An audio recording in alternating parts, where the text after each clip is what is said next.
আজকে আপনাদের সাথে মাছের ডিম দিয়ে ভিন্ন রকমের আর এক রেসিপি তৈরি করে দেখাবো, যা খেতে ছিল দুর্দান্ত। গরম গরম ভাত বা এমনি খালি খেতে পেঁয়াজ এবং কাঁচামরিচ দিয়ে খেতে দারুণ লাগে।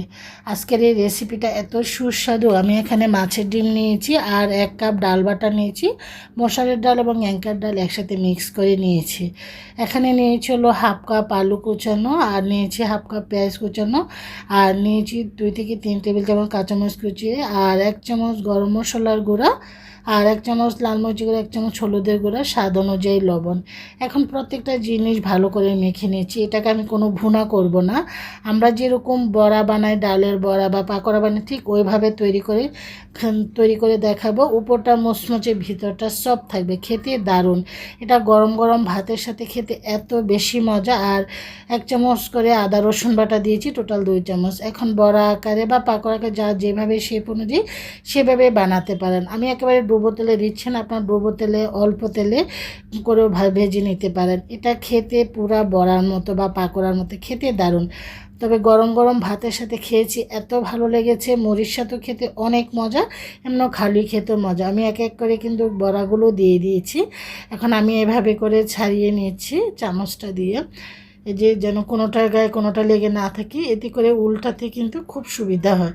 একটু এভাবে আলগা করে না দিলে তখন অনেক সময় দেখা যায় যখন আমরা উল্টাতে যাই তখন একে অপরটা না উল্টাতে গেলে এগুলো ভেঙে যায়। এই মাছের বড়াটা ডাল দিয়ে এত মজা, খেতে দারুণ লাগে।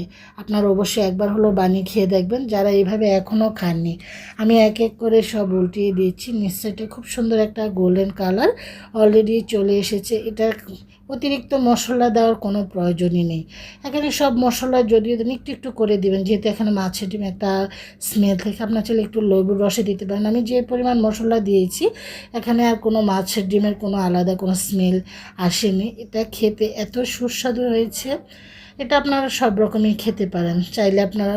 তবে ভুনা করবেন না এটাকে, পেঁয়াজ মরিচ মশলা দিয়ে মাখা মাখা করে আমরা যেমন মাছ ভুনা করি ওরকম করতে যাবেন না। শুকনোভাবে পেঁয়াজ কাঁচামরিচ আপনারা ফ্রাই করে হালকা মশলা দিয়ে আপনারা করবেন, কোনো রকম পানি দিয়ে করতে যাবেন না। আবারও আমি এখানে বড়াগুলো সব উল্টিয়ে দিয়েছি। আমি গোল্ডেন কালার করে ভেজে নিয়েছি, দেখতে পাচ্ছেন এত মুচমুচে হয়েছে, ভেতরটা একদম সফট, আর গন্ধটা এত সুন্দর বের হচ্ছে।